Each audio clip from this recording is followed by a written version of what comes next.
2 furnaces into the Uruk pit, into the 3rd furnace, boys. On the other side, we see 2 furnaces, Warg pit opening for Isengard, and Isengard mirror match. So basically, the host player is telling me why, and there is a reason for that. Eternal has the delay fix in his game file, so basically he has the chance to play off host like when he would be on host. It's a massive advantage, I don't need to tell you. And for that reason, we are giving the host to tell me why. I will represent the men of Gondor. Hi, Eisenberg. Thanks for the follow, appreciate it. Boring matchup? Yeah, I mean, it's not the most entertaining matchup. For that reason, we're gonna have another random matchup in the game number 2. I asked the people, guys. At Walt, I was asking people, do you guys want us to remake the mirror matches? And everybody was like, nah, mirror matches are good, they are fine. And here we are. Here we are. The war packs. Against the Uruk pikemen. Again, the Uruk pikemen, they got buffed. They used to cost 400 each, now they cost only 350 each, which is pretty significant when you think about it. It's more than 10% buffing on the starting unit, which can be quite nice. And crossbowmen, they also cost 350 now. Every single infantry unit, the 3 from the level 1, they all cost the same. The whole ability has been used. Into the war chant, which now is able to stack with each other. So you can make your units way stronger now, watch this. But only in terms of damage output. So the whole gives you only a damage boost, but no armor and also no combat experience. So the furnace has been destroyed, but I think they won't be able to deal way more damage than that. Also, tell me why is still creeping. Not enough goblin mirrors. I think we have not seen a goblin infection one single time today. Not one single time. Who's the red, guys? Tell me why. Tell me why. What's up? Optane? Welcome, my friend. I mean, I like the progressing of the day, boys. Hopefully, it's not only about the hype of the WCS. Hopefully, we can have the same progress speed also in the following days, so we can advance quite fast into the next round in the Rise of the Witch King and also in BFME 1. I'm pretty happy though about the activity of today. So we have gotten the chance to see multiple different games. Did you ever play Lord of the Rings Conquest? Unbalanced as hell PvP fighting where is a slow assassin can one-shot Sauron? No, I have never played it, my friend. To be honest, I've actually never played any Lord of the Rings game besides Battle for Middle-earth. Tell me why you can't read it. Optane, tell me why you can't read it. The furnace is going to be eventually defended by the crossbowmen. You can use bombard. Dude, bombard here would be amazing. Look how clumped they are. You could hit every single one of them. But I think he was not paying attention. It's blurry force. I mean, I was joking about the name of this guy because tell me why you're not doing. The furnace here is going to be defended. Good job by Eternal. Very good. Tell me why ain't nothing but a heartache. Tell me why ain't nothing but a mistake. Tell me why I never wanna hear you say I want it that way. This woman cannot sing, man. I'm telling you guys. This woman is not good for singing. And she's, you know, she's like, the text-to-speech is boring. But there are some crazy text-to-speech boys. So you can kind of imitate some people's voice. For example, you can have Morgan Freeman. A person who has like a very strong voice, right? Morgan Freeman. It's like this deep voice.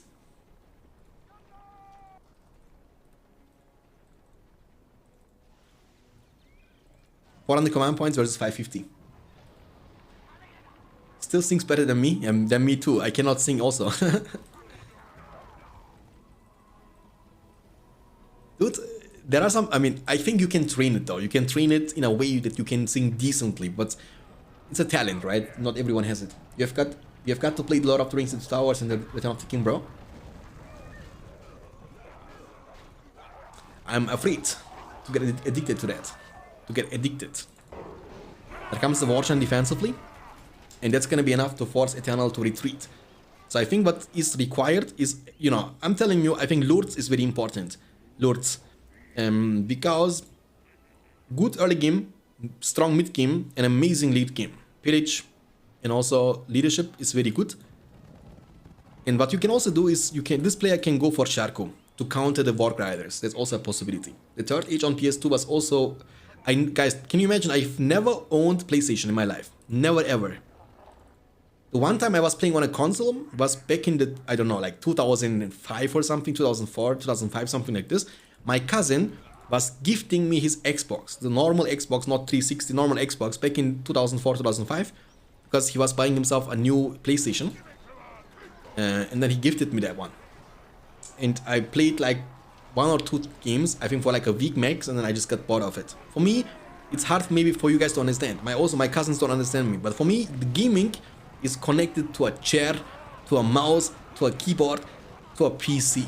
That's how gaming for me is designed. That's when I want to game, I want to be on my PC. Now I can't be gaming on my phone, can't game on the console. For me, PC gaming is the true definition of gaming. I know there are so many console players, they will disagree with me, but that's just me. Alright, this is gonna be defended, that's pretty good.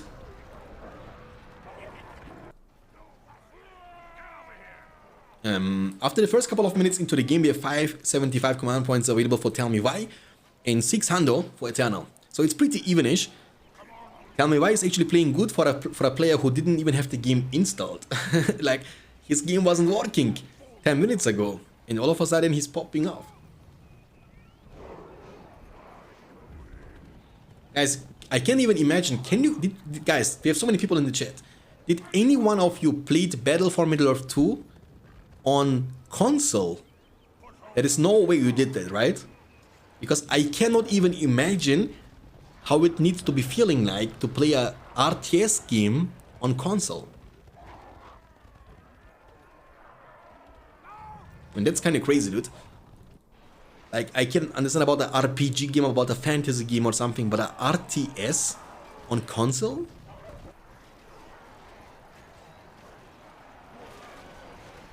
Old school gaming. Give you a Sharko up on the field. And Sharko can kind of go into the backline and has the splash damage to crash them. He's diving in. He can hit multiple units at the same time, as you can see, and level up very, very quickly. But the Warg Riders are putting so much pressure, and look, he has so many wolves on the field, so many Wargs, Warg Packs, Warg Riders, a lot of them. And the Cav is kind of still crazy, you know, because of the movement speed differential. They cannot be really chased by pikemen, and they can easily be avoided, the pikemen. The Sharko, again, a great counter, you can see, he's hitting very hard. And levels up very fast, but it's about the pressure you are creating on your opponent. And during all this time, Eternal is pretty much free to do whatever he wants to do. He can expand, he can get more army, he can get more money, he can get lords like he did, you know, and Tell Me Why has to just play defensively, which is a gameplay style you can not hope to win with, you know what I mean? Give me console with 20 minutes no rush. Imagine PC and console play together and you get crashed by a console player. Dude, if a console player crashes you on RTS, either this guy is out of the world or you just suck. There are 2 explanations for that. Do it. Oh! Oh! Run! Run! Okay, this guy is building an army warfare of Isengard. Let's see if we can go for a big push. I mean, he has War Chant available, and Eternal has the War Chant on cooldown. And you want to play around the cooldowns of your opponents. He's going to use Palantir on his own Sharko to get away. That's a waste of 5 power points. The only good thing about Palantir, in my opinion, is that it's gonna lead you later on to the industry. So if you are playing Isengard and you wanna go to industry with 10 power point, you need to pick the Palantir. That's the only way. Okay, this Lord. Okay, keep an eye on this Lord, please, guys, because this Lord is level 1. But trust me, it's in like one big fight, he's gonna be at bare minimum level 3 or level 4.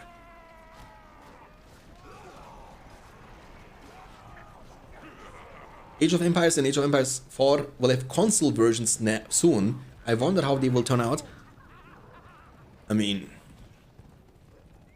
I can't imagine. I mean, again, I'm not a console player myself, but I can just not imagine how you can do all the stuff. You require a mouse and a keyboard to do that. Like, you need to group units, move with your mouse, you know, build stuff, rotate. And how you want to do this with a console in your hand, with a controller, you know? Maybe a very experienced console gamer can do that, but I think after a 20-minute game you will be so exhausted and your fingers are gonna hurt the same way like they hurt and you first figured out how to close a bathroom after you was like 13, 14 years old, you know what I mean? You can play this for multiple hours. Sharku is looking to get inside the jeans. Yeah, yeah. Do it, do it, do it. Oh, he's too scared. There comes the weapon of talents. I mean, no, you see the differential when you have no Warg riders on the field? This is just achieving everything for Eternal. That's literally the key to victory. Like the MVP of this game, number one are the Warg riders, definitely. Warg packs and Warg riders. The amount of damage they dealt, the amount of pressure they were creating was something else.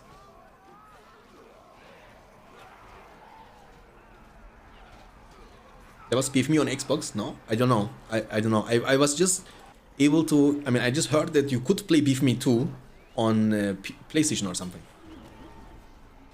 or on Xbox.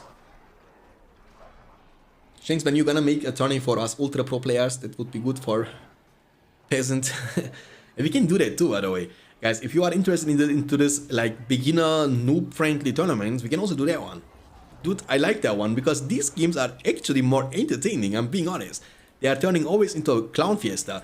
Like, in these games you see everything, you know? You can literally see Galadriel every second game or Sauron. And you see all the heroes, you know? All the units, movement kills and stuff. 10 power points in the bank also for tell me why, but the command point difference is kind of huge. 675 against 450. And also Eternal has 9 power points after the Weapon of Talent. So tell me why I went for the Devastation though, not for the Industry, which kind of makes sense because I don't think he's in a position to keep the Industry buff furnace protected for a long time. And Devastation is insta-rewarding, so when you go for Devastation, it gives you the money instantly without you having to keep a building alive. The furnace protected, the creep is going to be secured by Eternal too. Eternal has managed to get 80% of the map. You know, he's like in a very great spot. And now we kind of found ourselves in a situation in which it doesn't matter about how well Tell Me Why is gonna play from now on. I think the only win condition for Tell Me Why is Eternal messing it up. That's the only way. You cannot win otherwise. He went even for the Uruk Deathbringers. He has 2 battalions of them. Uruk Deathbringers. He looks so weird though on the picture, you know? It's like a Halloween costume or something.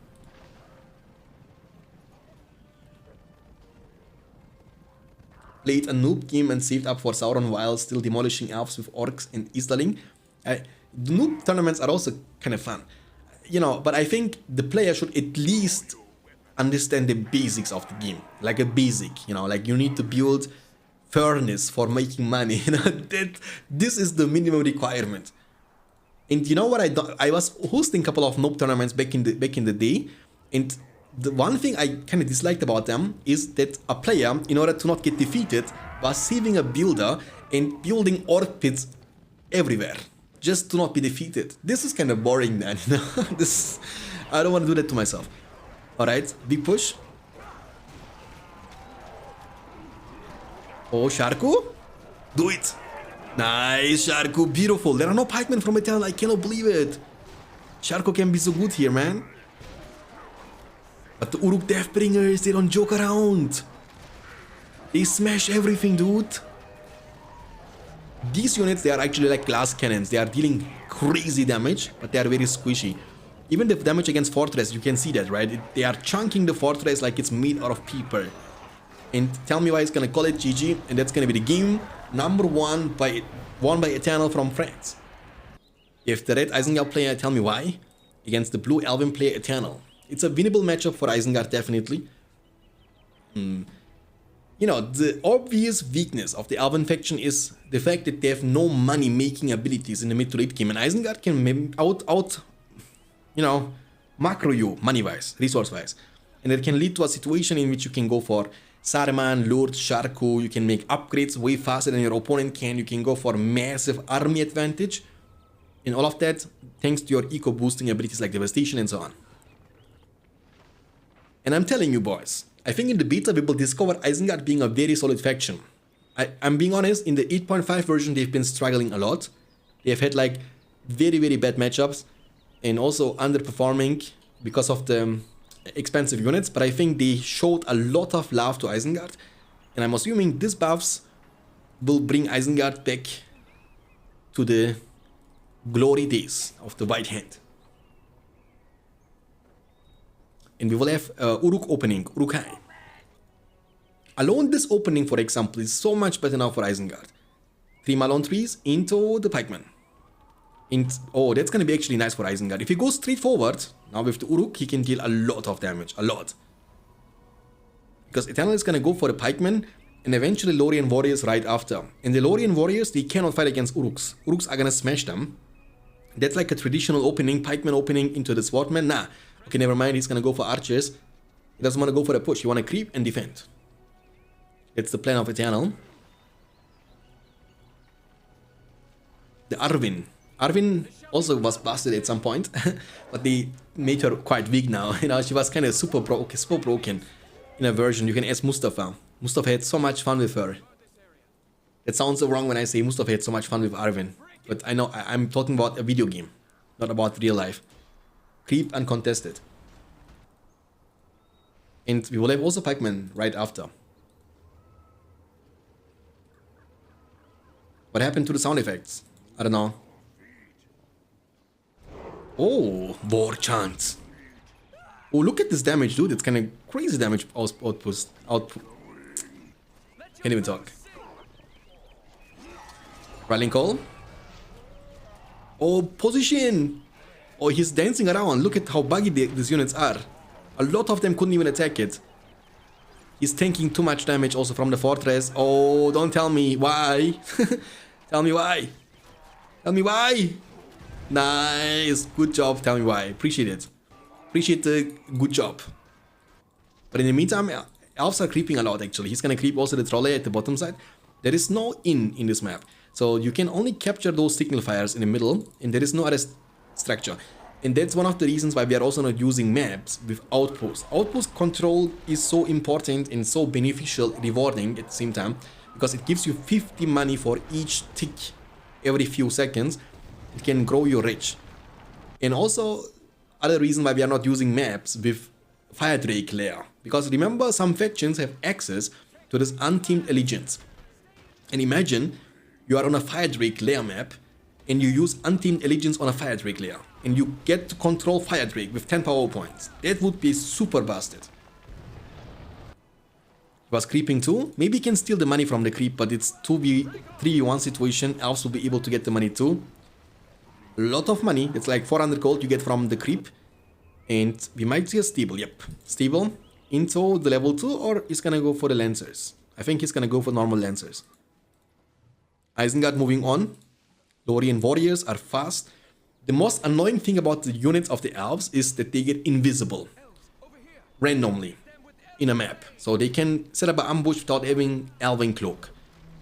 That was also the case for the elven pikemen, but they removed the invisibility from the pikemen a few patches ago. But still, Lorien warriors and Lorien archers, they can be invisible around the trees. Eternal lost the builder to troll. Really? I didn't pay attention. Let me check. He has a builder here and a builder here. Maybe he did, and then he recruited another one. I don't know. I didn't pay attention, to be honest. I cannot confirm nor deny. The furnace has 0 protection. That's gonna be bad. Look, that's the worst position you can find yourself in when you play against elves. There is an elven army in front of your production buildings, and look at the pikemen. The pikemen, you watch this, guys. Watch this. So the Warg is gonna come out. Watch, please.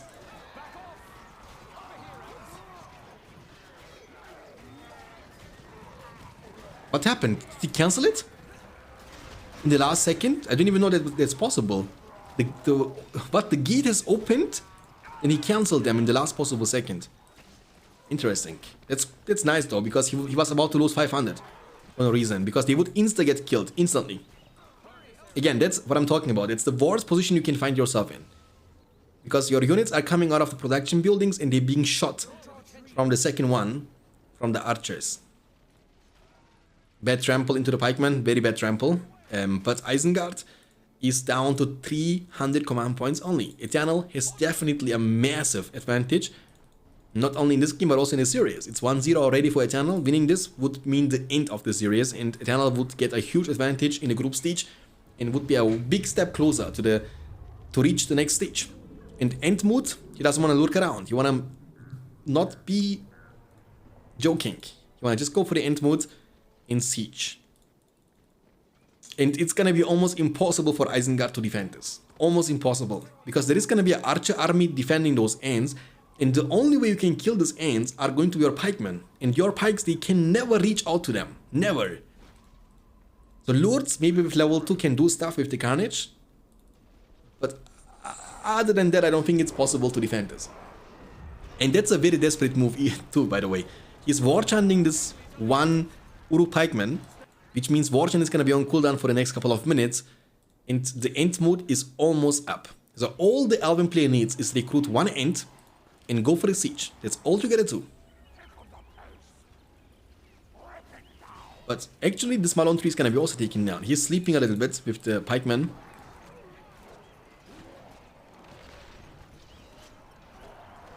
I was expecting more damage though, to be honest. But he did it. Okay.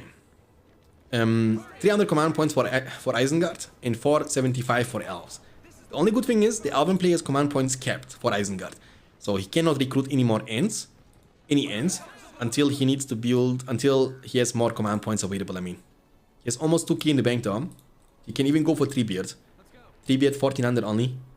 So I think 3-beard is so much better than the normal end. So much more tanky and can heal up over time. So here's a hero that in most cases, I don't think it's needed to go for the end, for normal end, if you can go for 3-beard instead.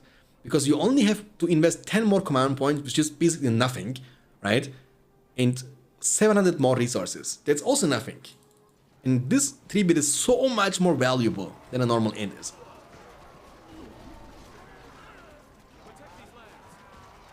Okay, that's a horrible fight to take. You see, in an all-out fight, the Elves are still very strong. Which doesn't make any sense to me, because they have been nerfed only. They have been nerfed,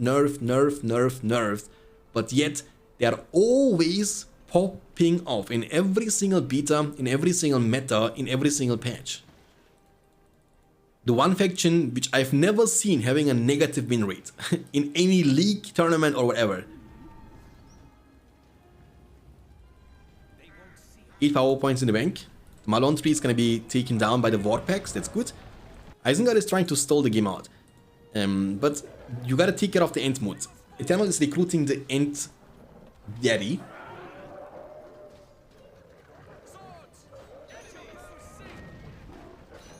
And GG is gonna be called. He saw the end mode. He's expecting to besiege very soon. He's gonna call it. That's gonna be the game number 2. Eternal being undefeated. Didn't lose a single game against Tell Me Why. And has a huge advantage.